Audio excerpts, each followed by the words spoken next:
حضرت آدم کہاں تھے؟ جنت میں تھے۔ حضرت آدم کون ہے؟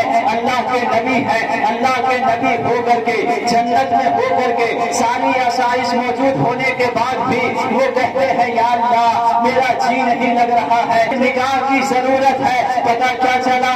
نکاح انسان کی ضرورت ہے، نکاح انسان کی فطرت ہے۔ بغیر نکاح کے انسان نہیں رہ سکتا۔ جس طرح انسان کو اللہ نے بھوک اور پیاس دیا ہے، جس طرح یہ بھوکا رہے تو اس کو کھانا چاہیے، چاہے تو حلال طریقے سے چاہے تو حرام طریقے سے۔ اس کو بھوک لگے گی تو یہ کھانا حاصل کرے گا، یہ نہیں دیکھے گا کہ حرام طریقے سے آ رہا ہے یا حلال طریقے سے آ رہا ہے، کیونکہ یہ بھوکا ہے۔ بھوک انسان کی فطرت ہے، بھوکا یہ رہ نہیں سکتا ہے۔ اگر اس کو حلال کھانا نہیں دیا جائے تو یہ حرام کی طرف بڑھے گا۔ ٹھیک اسی طرح نکاح انسان کی ضرورت ہے، نکاح انسان کی فطرت ہے۔ اگر صحیح وقت پر اس کا نکاح نہیں کرایا گیا پھر یہ حرام کام کی طرف بڑھے گا، پھر یہ حرام کاری کی طرف بڑھے گا۔ ایسا نہیں ہو سکتا 3 دن کے بھوکے کے پاس جا کے آپ تقریر کریں حرام کھانا جائز نہیں ہے، ناجائز مال کھانے پہ گناہ ہوگا۔ یہ تقریر کر دینے سے وہ حرام کھانے سے رک نہیں سکتا،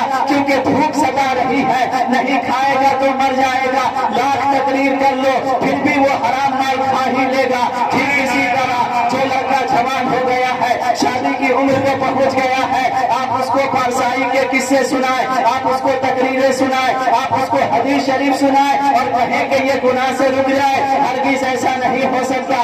اس کے لیے ضروری ہے صحیح وقت میں رشتے کا انتظام کیا جائے، صحیح وقت میں اس کی شادی کرائی جائے، صحیح وقت میں اس کا جوڑا بنایا جائے، تاکہ معاشرے سے برائیوں کا خاتمہ ہو، تاکہ معاشرے سے برائیاں مٹ جائے۔ آج ہوتا یہ ہے وقت گزر جاتا ہے، جب جوانی گزر جاتی ہے ماں باپ کو شادی کا خیال نہیں آتا، ابھی تھوڑا اور کما لیا جائے، ابھی گھر اور بنا لیا جائے، ابھی زمین اور خرید لی جائے۔ اس درمیان اگر اس سے کچھ گناہ ہوتا ہے تو حدیث شریف کے فرمان کے مطابق، علماء کے اقوال کے مطابق جتنا گناہ ایک بیٹے کو ہوگا اتنا ہی گناہ باپ کو ہوگا، اتنا ہی گناہ ماں کو ہوگا، اتنا ہی گناہ دادا کو ہوگا، کیونکہ اس پہ لازم تھا کہ جب بیٹا اتنا کمانے لگ گیا کہ خود کا پیٹ بھر سکتا ہے، اپنی بیوی کا پیٹ بھر سکتا ہے، اب اس پہ لازم ہے، اب اس پہ فرض ہے کہ اپنے بیٹے کا نکاح کرا دے، کیونکہ نکاح ہی ایک ایسی چیز ہے جس سے وہ گناہوں سے رک سکتا ہے، نکاح ہی ایک ایسی چیز ہے جس سے وہ بے حیائی سے رک سکتا ہے۔